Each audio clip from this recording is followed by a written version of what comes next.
It is not uncommon for young people to deal with peer pressure from the clothes we wear, the food we eat, and even to the substances that enter our body.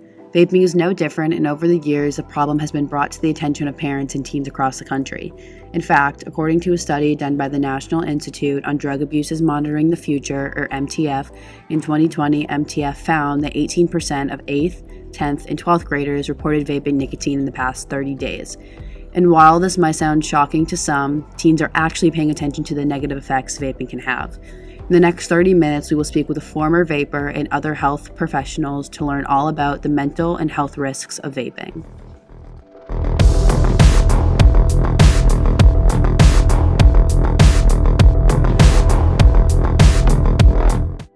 I started vaping about 8 years ago as a way to quit smoking. I had been a smoker for like 7 years, and I had tried to quit multiple times with Nicorette, and I saw the vaping as a better alternative. It was marketed that way, and I got hooked immediately and stopped smoking. So the program I'm here to talk about today is the Cessation Program, and it is a collaboration with UMass Medical Center Tobacco Prevention Group, and they created a program called Calling It Quits. The Needham High School nurses were trained on it. So Needham High School students who voluntarily want to stop vaping nicotine can go to the nurse's office, and the nurses do a series of motivational interviews and education, and they use some apps, digital apps, to help students work through their addictions to nicotine. The vaping program is a free, voluntary, and confidential program that's available to all students at Needham High, remote and hybrid, this year. And like I said, is available to all students. And it is a program that will help kids recognize the signs of nicotine addiction and get the help that you need to stop. The help that's provided is through support from the school nurses and digital technology tools like apps and text-based programs, and offers support for as long as the student needs it. So we're in a process of, we started a vaping diversion program about 1.5 years ago now, that in some cases we reduced what the suspension period was before this diversion program and kind of moving forward. So right now there may be, and it really depends on the situation, a student may still be suspended from school, in school or out of school. But the vaping diversion program is really geared toward allowing students to really talk to different members of the Needham community, particularly at the high school, to really help be a support to them as they recover from vaping and marijuana usage, etc. And so that would really constitute some time really looking at the different resources we have available, whether it might be a TED Talk, a podcast, articles, talking with, having conversations with our school nurse, or our school, and I should say not or, and our school resource officer, working with the counselor. And then at the very end, they will have some time doing a reflection paper and meeting with their assistant principal to really kind of go over the final stages of what they learned throughout this process. So we're really trying to work to solidify this program. Again, it's not, okay, you're suspended, you're out, and then come back when you're done. But what is the education at the end of the day? What are we learning, and how do we best support you to go through this? So we also have a cessation program, which we're not, as assistant principals or admin, we're not involved in that at all. And those are opportunities for students, if they know that they're struggling, they have a hard time with vaping at this particular point, and they want to stop, then, being able to work with our school nurses, that will be strictly confidential. We're not involved, but there's an avenue working with our school nurses that students can get the help they need in order to just stop the addiction that's going on? So, great question. Physically, the amount of nicotine in a pod that students vape is about the equivalent of 20 cigarettes. So typically we wouldn't go out and smoke 20 cigarettes in one setting because we'd be ill. But in one social, interaction, somebody might actually vape an entire pod. So they're getting huge amounts of nicotine. Then they become addicted really fast. So physically, it leads to addiction really quick. When they are addicted, then you're in school and you're anxious, you're hyper, you're frustrated, you're maybe get the sweats a little bit until you can take another hit of the nicotine. So the program here is voluntary if students find themselves in that situation, and a lot of it can happen just as a result of, trying something that's different.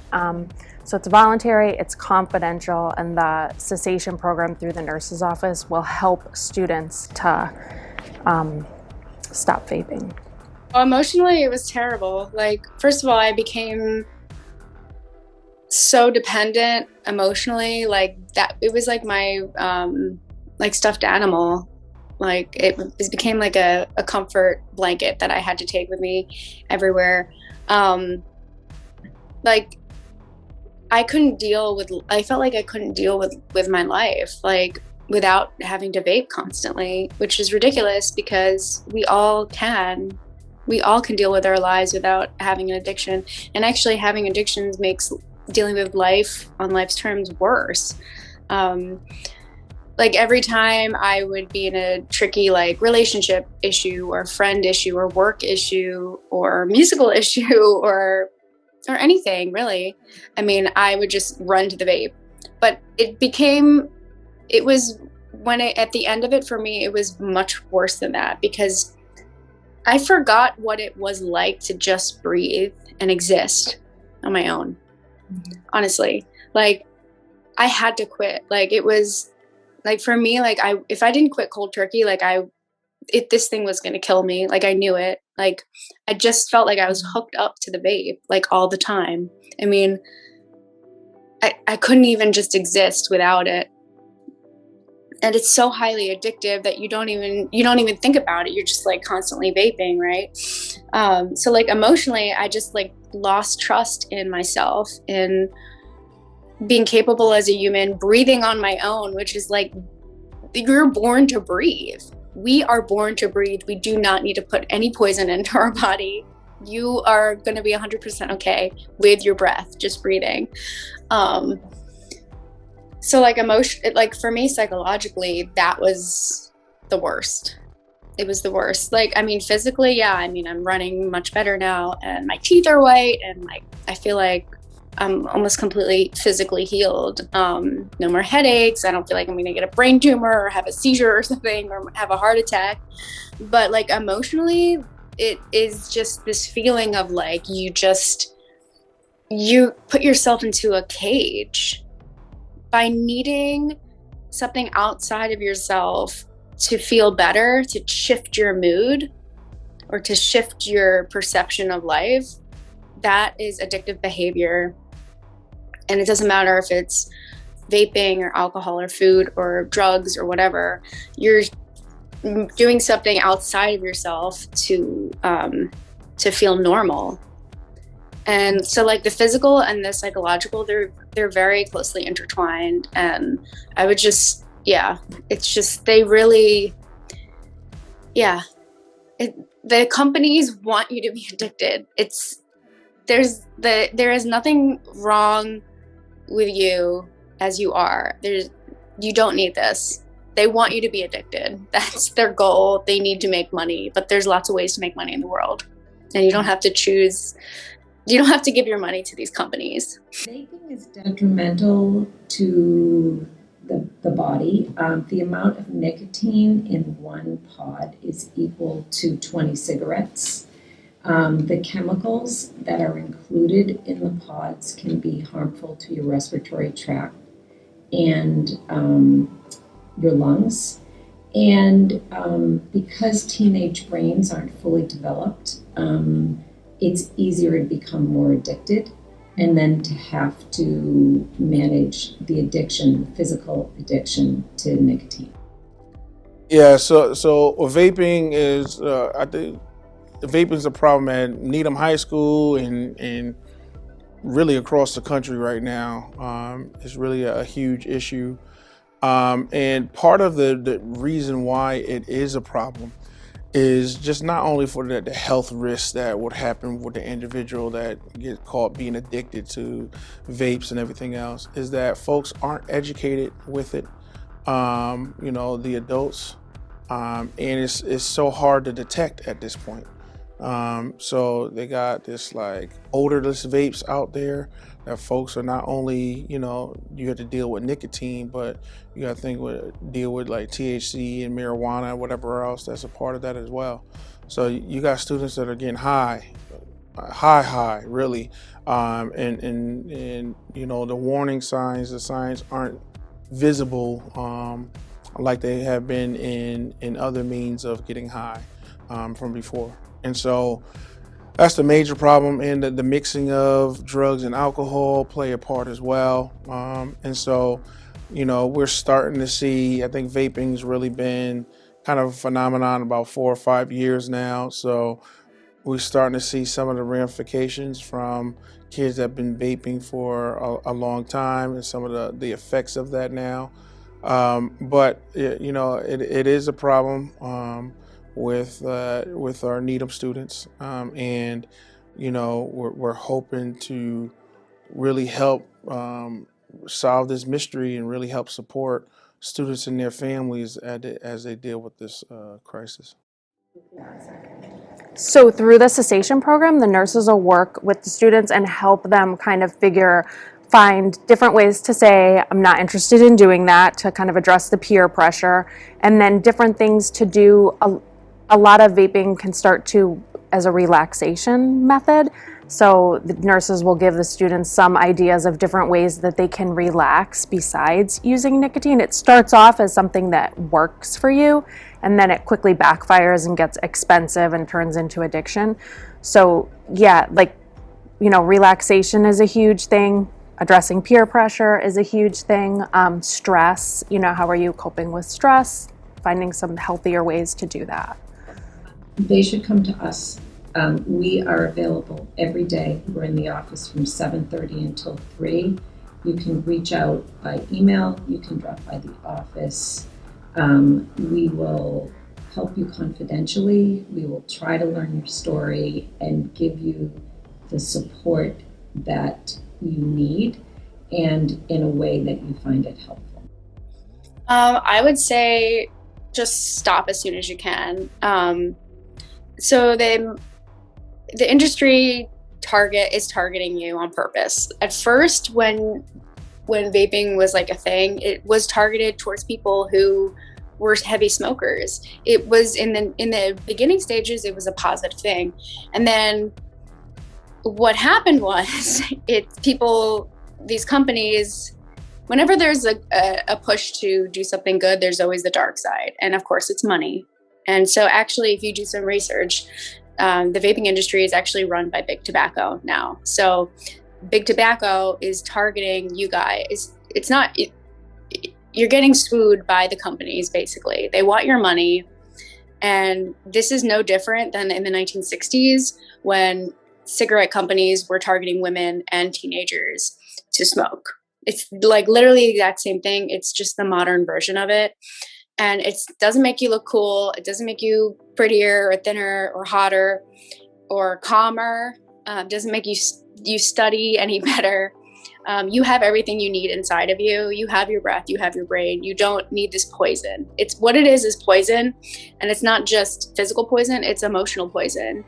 The effects of nicotine on the whole body are terrible. And we don't have enough information, because it's such a new thing, that it could be just as bad as smoking or even worse. And because you're constantly breathing in heavy metals, you just don't know what that's doing to your body. I mean, you could be promoting Parkinson's disease, because there's a lot of research on heavy metals in the body. Just quit. Just find a way to quit. and do it as soon as you can, because it's not worth it. Your life is important. So for the first one, I think our SPAN Substance Prevention Alliance and Needham folks have done a great job of hosting certain events, especially for parents. One in particular is called Hidden in Plain Sight, and that is an opportunity for they do a mock bedroom, and really what comes to vapes or different drugs or whatever else, like different ways that kids are able to hide them within their bedroom, is something that parents should be aware from. You can definitely tell by the certain mood swings in students that you really can see just a shift, right? Like things that um, the anger issues may start to flourish, anxiety, depression, like those type of things really start to ramp up to a certain extent when it comes to students that are involved in vaping. So really one of my first go-tos, if I notice a decline in attendance for students or grades start to really slip, really start to inquire about, okay, what are some of the things that they may be involved in at this particular time? Does that play a factor at all? That's there. So that's one avenue that really trying to notice when it comes to students in vaping. So the best thing to do for somebody who finds themselves using nicotine vapes and wanting to stop is to go right to the nurse's office. Again, it's confidential, it's free, it's voluntary, so there's no consequence if you don't complete the program, and the nurses are happy to help anyone address their issues. If a nurse at Needham High School isn't the person that a student feels comfortable talking to, they can go to anybody in guidance, one of the vice principals, a trusted teacher, or even an athletic coach if they're comfortable, and all of those people should be aware of the program and should be able to guide them towards it. So right away, we will point them to either go to the school nurse or your school counselor. Really, with our cessation program that we have in place right now, all of our school nurses have been trained to really help support our students that may have a vaping addiction at this point. And again, it's not a mechanism for students to get in trouble. It's a means to help them. All right, so being able to you go to the nurse, have a private conversation.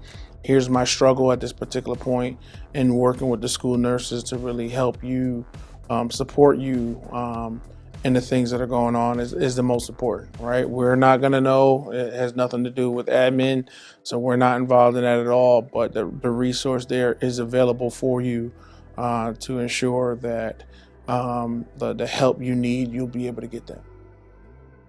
I would definitely say Google calling it quits. Maybe speak to one of the nurses. Like I said, it can start as something that seems harmless and simple, and then before you know it, you get in over your head, and the things that you're using it to stop anxiety and stress and worry, but the addiction is also going to give you those same feelings, so you're entering into kind of this vicious cycle. So if you really are using a vape of nicotine and you want to stop, the nurses are definitely the first place to go. I could go over signs of nicotine addiction if kids are wondering. Feeling anxious, irritable, restless. I know there's a lot of other things that can cause that, but that is one of them. Increased hunger, problem concentrating, difficulty sleeping, any kind of GI upset, and like having really strong cravings, or noticing that you're vaping in places where you didn't previously, like in school, or places where you shouldn't, or you're missing out on social situations or family gatherings because you can't vape there. And vaping in places that you wouldn't, or you continue vaping even if you're having symptoms like a cough or irritation, any kind of physical symptoms, but you're not able to stop doing it. So my answer to that would be these are lifelong processes that you're going to have to deal with socially and emotionally. Stress, peer pressure, emotions, they're always going to be with you for the rest of your life. So if you can't always be reaching, students want to find other ways to address those issues rather than reaching for substances, because the substances, are always going to backfire in the end. So I would say, whatever is leading somebody to want to vape, maybe just stop, pause, think about, why am I reaching for this? And is there something else I can do that might be healthier for me? I think a lot of students think it's harmless, it's not a big deal, but I would go back to the idea that one vape pod has a lot of nicotine in it, and it doesn't take much to become addicted. To stop vaping, I didn't get any help. I just had a lot of health issues and fears. I woke up one day and realized that it was a horrible habit. At the start of COVID, I tried to quit, and I did quit through Nicorette, but I was still really addicted to nicotine. And I wound up vaping again because I got re-addicted to nicotine through Nicorette. So I don't recommend the replacements at all. But I just felt disgusted with myself. I lost my desire to quit vape. I lost my desire to vape because I realized that I was just throwing away a lot of money and I couldn't breathe. My heart was constantly going nuts. I was getting headaches. I had mouth issues, and I just felt like I was so addicted to it. I could barely breathe on my own. I was constantly hitting the vape like all day long, probably thousands of times a day. I would go to the bathroom in the middle of the night and I'd hit my vape, and I just couldn't breathe on my own. I became so addicted to it. It became like breathing for me. And I knew I had to stop. I knew I had a problem. And I read Alan Carr's Easy Way to Quit Smoking for Women. And that worked because it reframed everything in my brain. And I quit cold turkey. I threw everything out. And after 3 days of really bad nicotine withdrawal, I was free. Yeah, definitely. Like, I feel confident again about using my breath and my voice. Like I can just go into any situation now and I feel like I don't need my security blanket. But also, like, I'm ashamed too. Like, this is something that is probably not a great emotion to have. Shame is it's not a healthy emotion. I think guilt is a healthy emotion to have. That means you need to change. But I feel ashamed that I did vape for all those years, thinking that it was cool, or I was being rebellious, or that I was doing something better for the world than smoking. But the reality is that I should have never gotten addicted to smoking. I should have never tried it. I should have never, I'm one of these people that, I'm in the minority. I think 1 in 4 people get addicted to cigarettes or nicotine when they try it for the first time. And because most people don't like the taste, but I was one of those people that, immediately after my first cigarette, I was I loved it. But the problem with the vaping is that it's so much easier to get addicted to for everybody. I think 75% of high schoolers are now juuling, right? That's because it's flavored, because it tastes pretty, it tastes good. But don't be fooled. This is poison. They want your money. It's harming you. There's nothing delicious about it. If you want to have an apple pie flavor, have an apple pie, or have an apple, right? Yeah. Or have the baked apple with cinnamon. There's nothing healthy about it. And honestly, I am proud of myself, but I don't go around talking about it. I'm just glad to be done.